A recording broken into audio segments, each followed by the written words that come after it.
Bonjour et bienvenue à notre premier webinaire d'une série sur le développement durable en entreprise. Donc, aujourd'hui, on va parler des attentes éco-responsables des consommateurs avec le Café Cambio. Donc, la série de webinaires est présentée par le Centre québécois de développement durable avec la participation de PME Durable 02 et du Fonds Éco-Leader. Donc, je me présente, je suis Julie Perron. Je suis agente de communication et de développement pour le Centre québécois de développement durable. Puis, c'est moi qui va animer ce webinaire. Je vais être accompagnée avec un de mes collègues un peu plus tard que je vous présenterai. Donc, pour certains, je vous rappelle un peu les aspects techniques de la plateforme Zoom. Donc, si vous avez des problèmes, vous pouvez nous écrire dans le chat. On va pouvoir vous aider par rapport à ces problèmes-là. Si vous avez des questions aussi pour nos intervenants, on va y répondre via cet endroit-là. Ensuite de ça, en tout temps, vous n'hésitez pas, vous pouvez écrire dans le chat. J'aimerais profiter de l'occasion pour remercier les partenaires de PME Durable 02 qui sont le gouvernement du Québec, Rio Tinto, Développement économique Canada, Promotion Saguenay, la MRC de Lac-Saint-Jean-Est, la MRC du Fjord du Saguenay, la MRC de Maria-Chapdelaine, Mastoyatch, la MRC Domaine du Roi et Nutrinor, ainsi que les partenaires du Fonds Éco-Leader qui sont le Fonds d'action québécois sur le développement durable, le gouvernement du Québec, Écotech et le Centre québécois de développement durable, donc nous. Je vais vous présenter brièvement l'horaire, un peu le déroulement de notre webinaire de ce midi. Donc, on va commencer avec une présentation de Nancy Ouellette de la table agroalimentaire du Saguenay-Lac-Saint-Jean sur les attentes des consommateurs. Puis ensuite, on va continuer avec l'exemple du Café Cambio, qui avait un échange avec Joanne Morin, qui est la présidente, ainsi que mon collègue Philippe Soto, qui est agent du Fonds Éco-Leader. Puis finalement, on va passer à une période de questions et un petit mot de la fin par la suite. Tout de suite, je vais pouvoir faire venir ma collègue Nancy pour sa présentation. Donc, Nancy, si tu veux activer tes trucs. Je vais te faire peur, dire ça ne fonctionne pas, Julie, ma caméra n'ouvre pas. Donc, je te présente officiellement Nancy Ouellette, directrice générale de la table agroalimentaire du Saguenay-Lac-Saint-Jean. C'est Nancy qui va vous parler des attentes des consommateurs. Nancy est directrice depuis 2 ans de la table, après avoir occupé le poste de conseillère aux communications pendant plusieurs années. C'est elle qui est derrière la création de l'image de marque de la zone boréale ainsi que celle de la route des bières du Saguenay-Lac-Saint-Jean. Donc, je te laisse la parole sur cette brève présentation. Merci, Julie. Tu peux arrêter ton partage d'écran, merveilleux. On dirait qu'on a fait ça toute notre vie. Donc, je lance ma petite présentation. Je ne suis pas avec vous longtemps. On a un simple petit 5 minutes. Est-ce que vous voyez la première diapo qui est étourdissante? Oui. Vous la voyez, parfait. Donc, c'est une image que j'aime beaucoup, puis qui, si vous donne mal au cœur, c'est voulu. J'espère qu'on n'a personne proche de faire des crises d'épilepsie, parce que ça pourrait arriver présentement avec ce que je vous montre. C'est une image parfaite pour vous représenter la situation d'esprit dans laquelle est un consommateur dans les années 2020 dans lesquelles on vit présentement. Il y a des problèmes de surconsommation, il y a des problèmes de surmarketing, de surannonce. Là, je ne veux pas vous donner des chiffres par-dessus des chiffres pour ne pas vous endormir, mais vous ne pouvez pas savoir le nombre de fois où vous êtes confrontés à des publicités sans le vouloir, sans le savoir. Il y a même des techniques de publicité que je me suis déjà fait parler, qu'il y a des gens qui sont payés dans les ascenseurs, pas en pandémie bien sûr, il n'y a personne, mais sinon dans les ascenseurs, et ils sont payés pour dire toute la journée « Hey, t'es-tu allé au nouveau resto sur le coin? Hey, c'est tellement bon, je sais, je suis allée hier avec ma blonde, on a vraiment passé une belle soirée. » Donc, il y a des gens qui sont payés pour faire du marketing comme ça, à tel point que, pour vous montrer à quel point qu'on est submergé. Donc, la vie va vite. Les autres choisissent pour nous des choix. Je vais vous l'enlever pour vous faire du bien un peu. Les gens choisissent pour nous des choix de consommation. Donc, tu vas à l'épicerie et puis les gens paient pour les entreprises paient sur les étalages, donc paient pour des emplacements. Donc, on choisit pour toi ce que tu vas consommer. Et en plus de ça, on est pogné dans des habitudes de consommation duquel il est vraiment difficile de sortir. Mais il y a de l'espoir. Il y a de l'espoir parce que de plus en plus, il y a une prise de conscience individuelle et collective sur les problèmes de ce style de consommation-là, ce que ça peut amener et où ça peut nous mener. Donc, il y a un grand penseur qui est, d'ailleurs, c'est toi, Julie, qui a mis ce grand penseur dans ma vie-là, qui s'appelle Simon Sinek.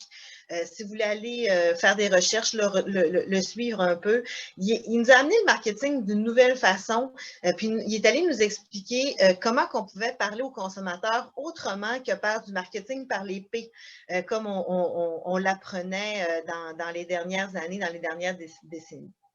Qu'est-ce que Simon Sinek a réalisé, puis qu'est-ce qu'il nous enseigne? C'est que quand les gens achètent, ils n'achètent pas d'abord une chose, mais ils achètent la chose dans le lien avec la valeur qu'ils portent. Donc, le why, c'est le pourquoi. Donc, ce qui va vraiment diriger le choix de consommation des gens, c'est d'abord un besoin auquel qu'ils veulent assouvir ou qu'ils veulent répondre. Malheureusement, quand on faisait avant le marketing, on vendait un produit sans sa signification, sans le pourquoi. Mais quand on vend un produit sans parler au consommateur de par ses valeurs, on n'arrive pas à un choix de consommation qui ensuite va demeurer. Donc, quand un consommateur fait un processus d'achat ou qui est dans son processus en lien soit avec une marque ou avec un produit, il passe à travers différentes étapes. Il y a des étapes qui sont cognitives, des étapes qui sont affectives, puis des étapes qui sont comportementales. Puis ça, c'est dans n'importe quoi. Hein. Ça va être dans une relation de travail, ça va être dans l'attachement envers un projet. Mais c'est aussi comme ça qu'on se comporte envers une marque, puis quand on fait une action d'achat. Donc, dans ton processus, le consommateur, il y a quelque chose qui va venir attirer ton attention. Donc, c'est ton cognitif qui va être réveillé. Donc là, tu vas dire, il y a une nouvelle entreprise, mettons, sur la rue Racine, mais quelle est-elle? Ou j'ai vu quelque chose qui est passé sur Internet, ça me parle. Le côté affectif, ensuite, va venir solidifier quelque chose de très important au niveau de tes valeurs à toi. Donc, c'est là où l'affectif, quand on est sur notre why, où est-ce qu'on va aller jouer. Donc, quand on est dans un choix de consommation, on suit une marque, on suit des éléments de marketing, puis là, on a de l'intérêt et du désir qui va être créé. Mais pas juste seulement avec les messages extérieurs qu'on a, mais quand on vit une expérience aussi dans la boutique, avec le service ou avec le produit. Mais à la fin, tout ça nous amène à un comportemental, donc on fait une action d'achat. Donc, si je reviens dans ma première diapo où ce que je disais qu'on choisit trop rapidement les produits puis qu'on est dans un embarras de choix, mais quand on est seulement sur l'action, sur le comportemental, bien là, on n'est pas dans le why, on est dans le what. Donc, quand on est seulement dans le comportemental, c'est comme ça qu'on va acheter un produit, qu'on va le mettre dans notre panier, mais qu'au bout de la ligne, on va se désintéresser du produit, on ne sentira pas de sentiment d'appartenance avec la marque. Tandis que quand on prend la peine vraiment de travailler avec les valeurs du consommateur, c'est là qu'on est capable de créer une relation avec le consommateur, puis qu'on va avoir un consommateur qui va revenir. On va avoir un consommateur qui va être attaché à l'entreprise. Puis ces valeurs-là de consommation, bien, on en voit de plus en plus qui sont liés vraiment avec le développement durable, le biologique. Ça, bien, vous allez le voir à travers la conférence, mais aussi, si vous faites le moindrement de recherche, vous allez être capable de tomber sur beaucoup de chiffres qui démontrent comment que ces consommateurs-là, sont présents et ils demandent. Donc, quand on arrive à parler à ces consommateurs-là, puis à leur vendre un produit qui répond à leurs propres valeurs, eh bien, c'est comme ça qu'on arrive à attacher un consommateur, à créer une relation, puis ensuite à en faire un consommateur qui va être porteur de nos produits, de notre marque et de notre message. Voilà. Merci, Nancy. Vraiment intéressant. Est-ce qu'on a des questions? J'ai une question ici d'Émilie Lachance. Est-ce que cette approche, est-ce que c'est cette approche-là qu'on appelle le cercle d'or?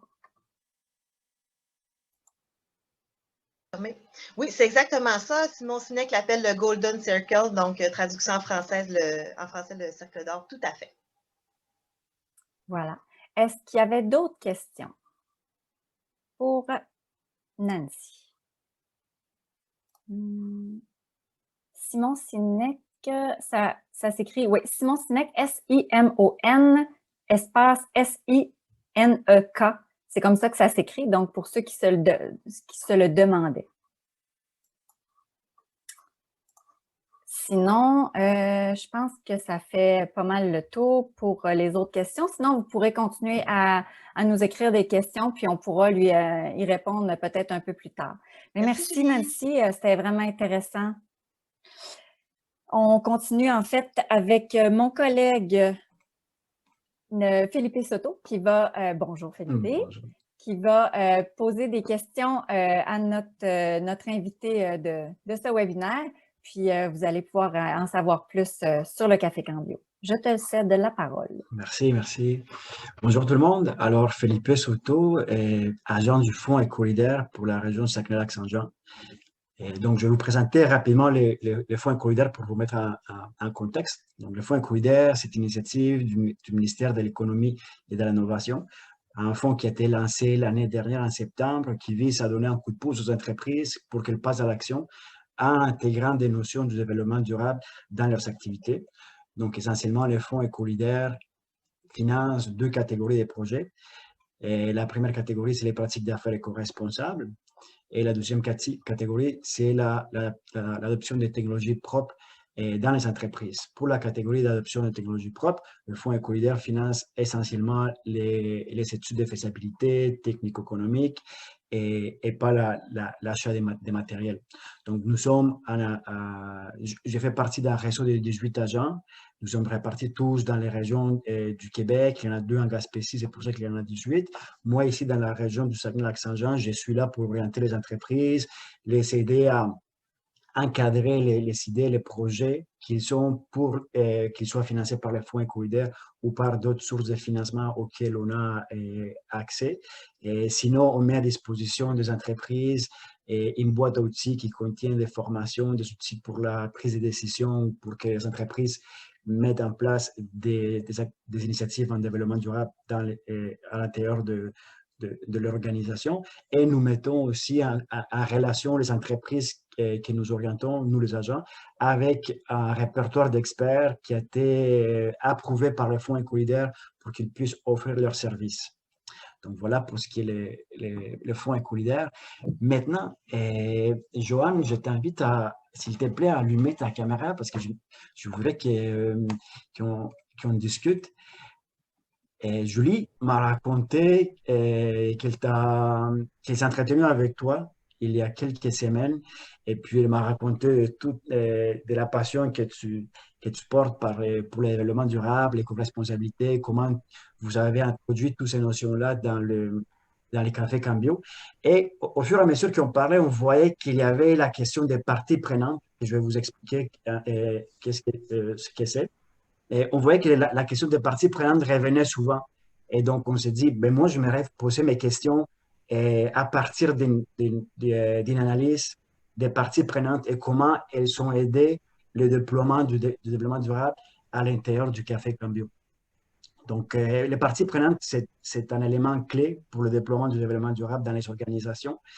Et je vais vous donner une définition courte et simple. Donc, une partie prenante, c'est un individu ou un groupe ayant un intérêt dans les décisions ou activités d'une organisation. On les appelle aussi parties intéressées. Les domaines d'intérêt des parties prenantes peuvent concerner les aspects économiques, environnementaux et sociétaux. Et les parties prenantes internes, on va trouver alors les employés et leurs représentants. Et en ce qui concerne les parties prenantes externes, on va trouver les clients, concurrents, fournisseurs, distributeurs, communautés locales, banques, médias et pouvoirs publics. Il y en a d'autres. On va s'arrêter là. Alors, bonjour Joanne, comment ça va? Hello, ça va bien, merci. Super, super. Donc, tu es prête pour les questions? On verra. OK, super. Alors, avant de commencer à discuter sur l'implication des parties prenantes dans le déploiement du développement durable, dans les activités du café, je voulais souligner la mission de votre organisation. Les Cafés Cambio a comme mission d'être une coopérative de travail qui est à la fois un restaurant santé et une micro-brûlerie des cafés certifiés, équitables et biologiques. De plus, les Cafés Cambio fait figure de référence au Saguenay-Lac-Saint-Jean en matière de commerce équitable par les produits offerts, mais également par ses choix de consommation responsable, d'achat local et ses pratiques écologiques. La coopérative se veut ainsi un exemple d'entreprise commerciale rentable opérant dans les paramètres du développement durable. Alors, commençons en parlant des clients. Évidemment, une des parties prenantes incontournables dans toute entreprise. Joanne, comment les Cafés Cambio impliquent les clients et ses intérêts dans la mission de l'organisation? Il y a différentes manières. Évidemment, nos clients, à travers le temps et à travers nos actions, sont souvent sollicités à participer avec nous. La première des choses à faire, évidemment, c'est de les renseigner, puis d'avoir une bonne communication avec eux pour être capable de bien leur exposer quelles sont nos valeurs, parce qu'il y a des nouveaux clients. Ce n'est pas tous les clients qui nous suivent depuis 15 ans, évidemment. Donc, nous, on s'attend en tant qu'organisation, à chaque fois qu'on rencontre un nouveau client, même si on ne se rend pas compte qu'il est nouveau pas, qu'ils puissent, que nos valeurs puis que notre vision transparaît à travers nos actions et à travers le service qu'on va lui rendre. Donc, cette manière-là d'afficher, si on veut, nos couleurs dans toutes nos actions, puis ça peut aller dans plein de petits détails, mais ça va aussi dans la communication qu'on a avec lui, de le rassurer souvent aussi, parce que peut-être qu'il va s'être présenté au Café Cambio justement parce qu'il a entendu parler de nos valeurs, donc de le rassurer en lui présentant quelles sont, par exemple, voilà, tu sais, je vous sers un café pour emporter, on est beaucoup dans le pour emporter là, dernièrement, Ouais. ben voilà, tu sais, soyez rassurés, le contenant que je vous sers est un contenant compostable, des choses comme ça. Sinon, ben, dans notre quotidien, là, disons, pré-covidien, ben, évidemment, le client peut se rendre compte aussi, il va se poser des questions, il va nous poser des questions lesquelles on est capable de répondre facilement au niveau de l'emménagement. Il voit des meubles, du mobilier qui est fait, qui est construit à partir de meubles recyclés, de la vaisselle recyclée, tout ça. Donc, tu sais, le client peut de cette manière-là, tout de suite déjà avoir, OK, il se passe quelque chose ici, je peux poser des questions puis avoir des réponses. Donc, pour nous, c'est important que tous nos employés soient bien arrimés, pas sur le discours, mais vraiment avec les mêmes valeurs que nous pour être capable d'en parler dans ses propres mots et non pas rapporter des valeurs de quelqu'un d'autre, mais vraiment, c'est intégré en nous ici, le développement durable. Donc, c'est facile pour tout le monde d'en parler. Il y a ça. Il y a aussi des initiatives qu'on met sur pied qui permettent à la clientèle de participer avec nous aux actions que nous, on entreprend. On a, par exemple, on aura peut-être la chance d'en reparler un petit peu plus tard, mais on a un programme qui s'appelle Soupe Café Communauté, qu'on invite la clientèle à participer avec nous. Depuis récemment, on a un programme de compensation carbone. Encore une fois, les clients sont appelés à participer avec nous dans des initiatives comme ça. On fait des sondages aussi. On essaye de prendre des décisions où le client est sollicité dans ses intérêts lui aussi, parce qu'il y a probablement une vision qui diffère de la nôtre ou qui va venir compléter la nôtre. Puis quand on se demande quelle action on peut faire ou comment on peut mieux faire quelque chose, bien, on envoie des sondages, puis on s'attend que ce soit en salle ou en ligne. On s'attend à ce que les clients puissent nous donner leur point de vue pour faire des choses qui correspondent aussi à leurs attentes. Et comment vous transmettez ces sondages? Des fois, c'est en salle ici qu'on va laisser des petits dépliants que les gens peuvent remplir puis nous déposer dans une boîte. Puis sinon, en ligne aussi, à travers soit des courriels, notre site Facebook. On communique beaucoup à travers Facebook là, pour rejoindre la clientèle. Donc, on peut les envoyer des liens pour participer à des sondages de cette manière-là. Parfait. Maintenant, les cafés Cambio se trouvent sur la rue Racine Est, en plein centre-ville de Chicoutimi. Donc, le voisinage, les Saguenayens et Saguenayennes qui sont près de vous et qui se sentent interpellés par l'organisation représentent une partie prenante, soit la communauté locale cette fois-ci. Alors, nous aimerions savoir quel est l'engagement du Café Cambio envers ces gens-là. C'est un engagement qui est assez profond, je dirais. Au départ, évidemment, je n'étais pas là, dans le nucléo de la formation de la coopérative, donc je n'ai pas participé, je n'ai pas suivi le processus qui a aidé les filles à choisir cet emplacement-là, mais ça leur paraissait logique parce que c'était un centre-ville. Ils ont rapidement aussi découvert que le centre-ville tel qu'il était il y a 15 ans, puis tel qu'il est encore aujourd'hui, les choses changent, mais pas si vite. Puis heureusement aussi, on est content. Il y a plusieurs enjeux ici. Il y a la proximité d'une certaine clientèle qui n'a pas toujours les mêmes privilèges que d'autres. Il y a une clientèle d'affaires, il y a une clientèle commerciale. Donc, tout ça, c'était donc une clientèle très, très, très variée. Donc, ça a fait partie de la réflexion là, au moment du démarrage de la coopérative, d'être capable de créer un lien peut-être entre toutes ces personnes-là pour qu'ils puissent tous ensemble se sentir bien ensemble. Parce que les valeurs d'inclusivité sont vraiment très fortes à la coopérative ici. Donc, d'être capable de rejoindre tous ces gens-là. On est content aussi parce que, il y en a certains qui le savent peut-être déjà, on a déménagé l'année dernière, on s'est installé dans des nouveaux locaux. Puis c'était important pour nous de pouvoir rester ici vraiment. Là, puis finalement, ça s'est bien passé parce qu'on a déménagé en face de nos anciens locaux. Donc, on a vraiment été capable de respecter cet engagement-là qu'on avait envers la communauté locale, de rester accessible. Puis, on l'a vu même encore là, récemment, je reviens encore avec l'exemple du COVID. Dans le centre-ville ici, il n'y avait plus rien d'ouvert, puis on se rendait compte, ça fait longtemps qu'on réfléchit au fait que, OK, on est comme dans une espèce de semi-désert alimentaire, donc ça nous a, nous, poussé à devoir modifier nos services en période de fermeture pour continuer à offrir ce service de proximité-là à des gens qui étaient dans un néant alimentaire. Donc, on s'est transformé soudainement en épicerie. Les gens venaient s'acheter des paquets de nourriture puis des mets préparés ou des choses à transformer à la maison à partir de nos ingrédients qu'on avait ici, de nos fournisseurs locaux, nos ingrédients biologiques. Donc, ça l'a permis... c'est ça. C'est un peu ça. Pour nous, nos clients, c'est... En tout cas, je ne vais pas en inventer non plus, mais nos clients sont vraiment importants pour nous. Puis c'est pas juste dans un discours. On a une relation avec eux quotidienne de 7 h le matin à 11 h le soir. Ça fait 15 ans. Ils nous connaissent par cœur. On les connaît par cœur. Puis quand on apprend à se découvrir avec des nouveaux clients, bien, cette relation-là, elle se tisse vraiment très rapidement. Donc, c'est important pour nous. C'est une relation, comme on peut entretenir une relation amicale, une relation familiale. Pour nous, cette relation-là, elle est primordiale. Super. Et Julie m'a parlé d'une initiative que je trouvais super intéressante et j'aimerais que tu nous dises un mot. C'est le concept des cafés en attente. Oui. C'est un beau concept, un beau geste envers la communauté. Qu'est-ce que c'est que ces cafés en attente? Bien, les cafés en attente, ça existe un peu partout dans le monde. Là. Ça a commencé en Italie, à Naples, sur le principe que, dans le fond, je viens prendre un café puis j'en laisse un en attente pour un prochain client qui n'aura pas les moyens de se payer un café. Donc, un peu dans la démarche aussi d'être solidaire, si on veut, avec toutes les parties prenantes que tu nommais tout à l'heure, de notre quartier ici. On sait qu'il y en a de la pauvreté, on sait qu'il y en a des gens dans le centre-ville de Chicoutimi qui n'ont pas ces moyens-là, mais qui cherchent quand même un endroit où ils sont acceptés, qui cherchent un endroit pour aller lire le journal, des choses comme ça. Donc, c'est ça, les clients ici sont invités à pouvoir toujours laisser soit un café, soit une soupe en attente. Donc, on a, dépendant là, des moments des organisations, on a un tableau, les clients peuvent voir aussi qu'est-ce qu'on a en attente en ce moment. Donc, voilà. Puis, il y a super aussi, beau geste. Le projet s'est transformé un petit peu avec le temps. Puis maintenant, depuis 1 an, on l'a bonifié.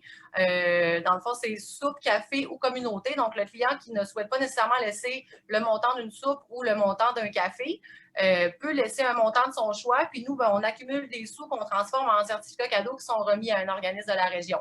Donc là, on va chercher une plus grande diversité encore de clientèle dans le besoin qui n'ont pas toujours le luxe de pouvoir venir soit en famille ou entre amis dans un resto pour prendre un repas dans un endroit du centre-ville. OK. Voilà un moyen pour avoir des belles retombées sur la communauté environnante. Oui. Le café, le mot cambio qui fait partie de votre nom signifie en espagnol changement. Il reflète à la fois les liens initiaux de votre organisation avec les producteurs d'Amérique latine et votre volonté de créer un commerce d'affaires dans un autre paradigme, soit le respect des travailleurs d'ici, ceux d'ailleurs et de l'environnement. Donc, ces producteurs de café de l'Amérique latine représentent directement ou indirectement vos fournisseurs. La troisième partie prenante dont on va discuter ce midi.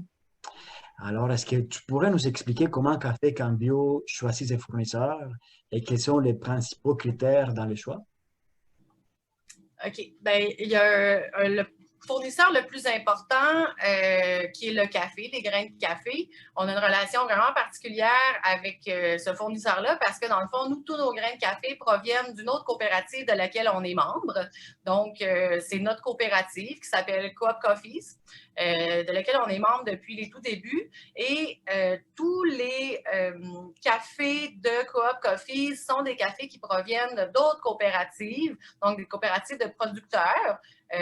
Situés dans les 17 pays d'importation avec lesquels nous, on travaille actuellement. Mais là, ça s'ajuste. Je dis 17, mais je n'ai pas recompté. On a le Brésil qui s'est ajouté encore dernièrement.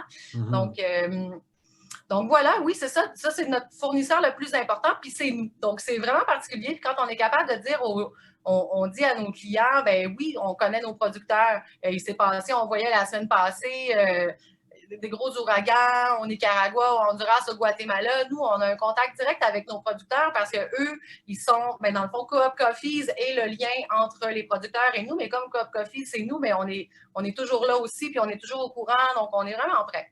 Fait que ça, c'est pour les producteurs de café. Dans le fond, eux, évidemment, pour être capables d'exporter leur café vers ici, vers le Québec, ils sont évidemment certifiés toujours biologiques, certifiés équitables aussi. Donc, il y a tout un processus là, de certification du côté des producteurs et ils sont tous organisés en coopérative.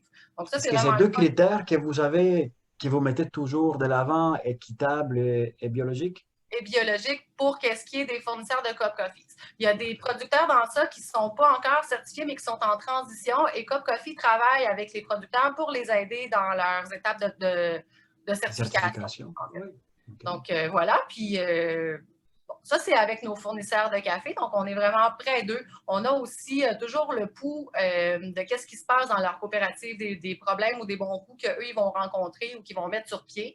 Puis, on est sollicité. Parfois, on va prendre des choix aussi. Nous, on a un producteur, par exemple, je ne sais pas, dans tel pays, je ne vais pas en nommer aucun, mais un producteur dans tel pays qui rencontre certains obstacles, bien là, on peut prendre la décision, nous, en tant que membre de Coop Coffee, d'investir plus ou d'augmenter le prix du café qu'on va payer pour ce producteur-là pour l'aider à surmonter ses difficultés, par exemple. Donc, on a vraiment des relations directes comme ça, puis ça, c'est la force un peu des coopératives toujours, là. Donc, eux, ils sont en coop, on importe le café de manière coopérative, puis ici, on le transforme encore une fois de manière coopérative parce qu'on est une autre coop de notre côté de travailleurs à transformer le café. Ça, c'est pour les producteurs de café. Pour qu'est-ce qui est de nos autres fournisseurs, parce que, évidemment, bon, pour boire un bon café, ça prend du bon lait.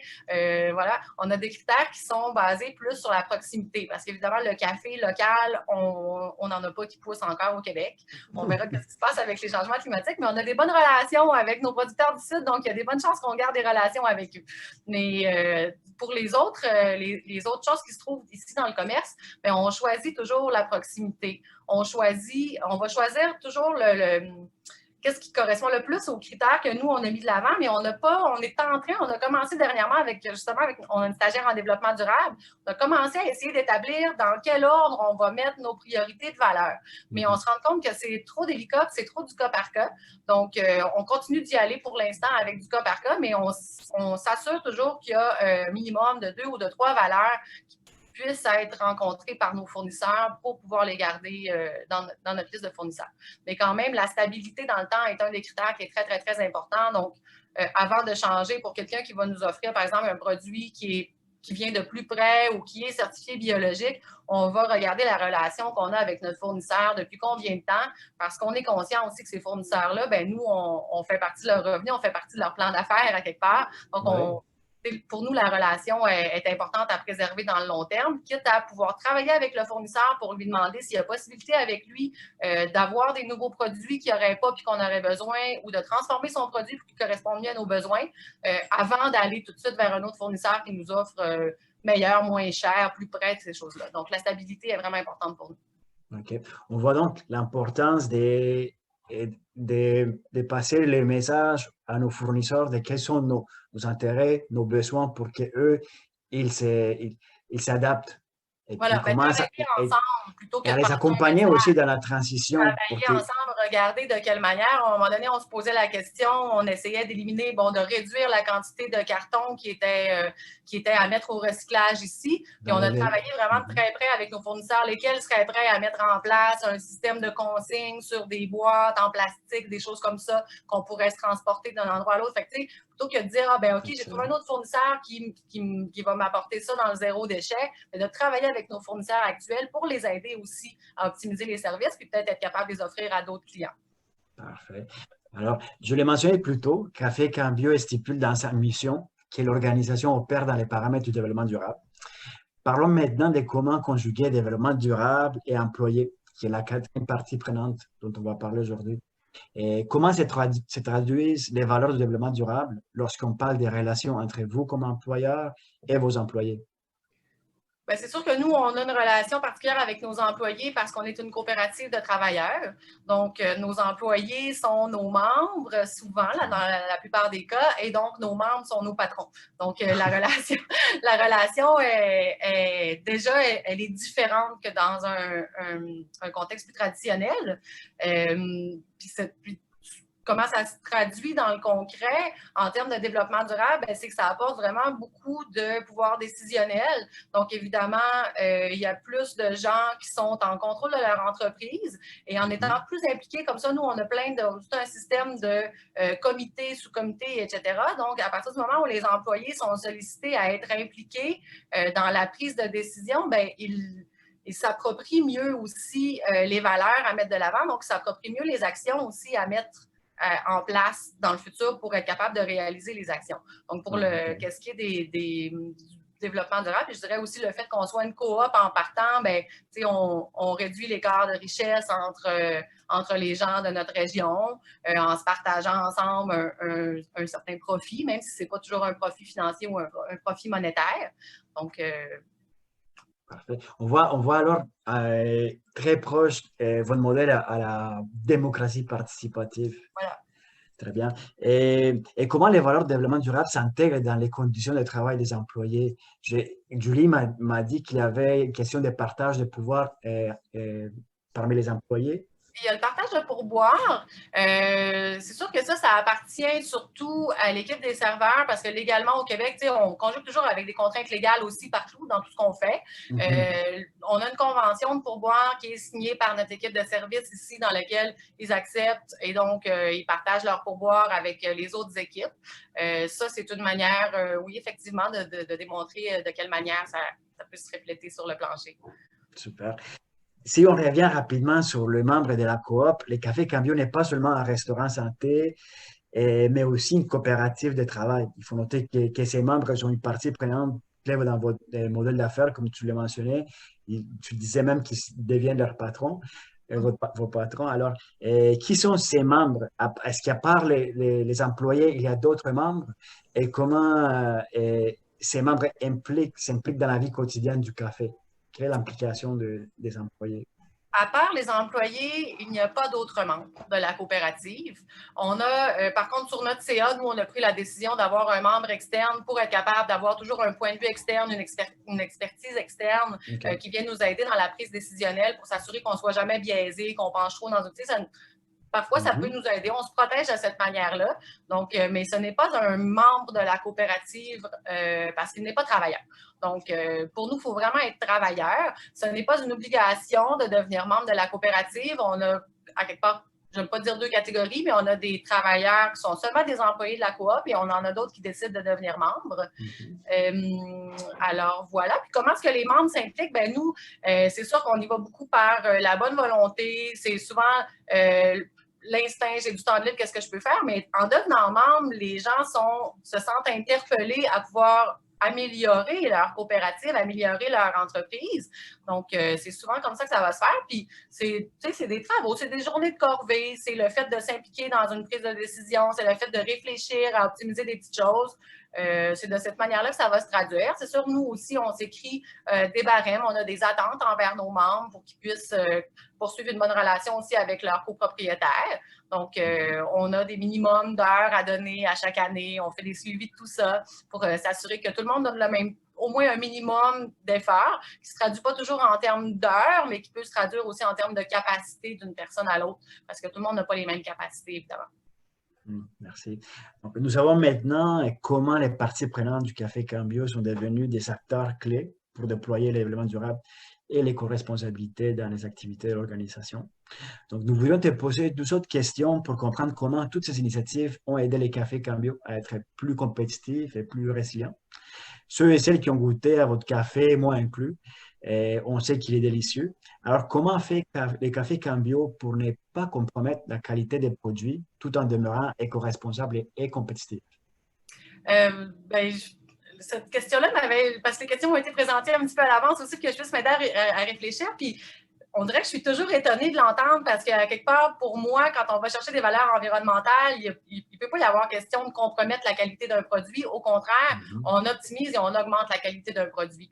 Le fait que nous, on mette beaucoup de l'avant, que l'agriculture biologique soit une de nos valeurs très fortes, je ne sais pas si peut-être que je suis biaisée aussi, mais quand je bois ma tasse de café au lait, que je sais que mon sucre est biologique, mon lait est biologique, puis mon lait provient d'ici au Lac-Saint-Jean, je sais que mon café est biologique, je sais que le petit bâton de cannelle que je vais faire tremper dedans est biologique, le sirop d'érable vient d'à côté de chez nous. Tout ça, je ne sais pas de quelle manière ça peut compromettre la qualité d'un café, mais il faudrait que quelqu'un d'autre vienne me confronter un peu dans mes valeurs ou dans mes idées pour me prouver le contraire. Donc, nous, on pense vraiment que ça augmente la qualité d'un produit, puis on en est convaincu par la qualité des produits qui nous est offert aussi par les producteurs qui nous entourent. De quelle manière rester compétitif? Ça, c'est un enjeu qui revient constamment sur le plancher. Évidemment, nous, on a fait des choix, même si on est une entreprise à but lucratif, pour nous, faire un profit, ce n'est pas toujours financier, ce n'est pas toujours économique. Quand on remplit notre mission, moi, tu l'as décrit brièvement tout à l'heure, mais elle va plus loin un peu que ça un petit peu. Puis quand on remplit notre mission, même si on n'a pas fait d'argent, on termine notre journée en se disant on a été rentable parce qu'on a complété la mission qu'on s'était donnée. Donc, il y a des actions comme ça qu'on ne se pose juste pas. C'est sûr que nous, on réfléchit autrement un petit peu. Peut-être qu'encore là, Cambio, ça veut dire changement. On pense, on agit de manière différente dans la gestion commerciale parce que la recherche de profit économique n'est pas, même si on a besoin d'être rentable, c'est pas juste ça qu'on cherche. Donc, c'est de cette manière-là, je pense qu'on réussit à se rentabiliser parce que même si on fait moins de profit, on sait qu'on termine notre journée en ayant accompli notre mission. Donc, voilà. Parfait. Et oui, ça peut t'avoir surpris cette question-là, la question de compromettre la qualité. C'est parce que souvent, les gens se disent, il faut que j'investisse en développement durable, donc il faut que je coupe ailleurs, mais ça peut aller ensemble.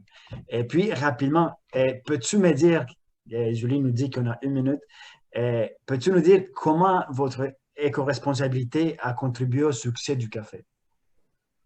Je pense que d'abord, il y a 15 ans, c'était un manque flagrant dans la région d'avoir des commerces qui affichent des valeurs environnementales. Je pense aussi qu'on a la chance d'être dans une communauté puis dans une époque où les gens sont très, très sensibilisés. Ça a été nommé au début de la vidéoconférence. De plus en plus, les consommateurs s'attendent à ce que les gens mettent en place des actions. Puis nous, on a cet ADN-là à quelque part. Donc, je pense qu'on est facilité par le fait qu'on a ça dans l'ADN parce que nous, les actions, on les met en place. Donc, on n'a pas besoin, on se le dit souvent, on a des lacunes au niveau de la communication, au niveau de la promotion des actions qu'on fait en développement durable, mais par chance, quand le client vient ici, ça transparaît, on sue le développement durable. Donc, ça nous aide vraiment beaucoup.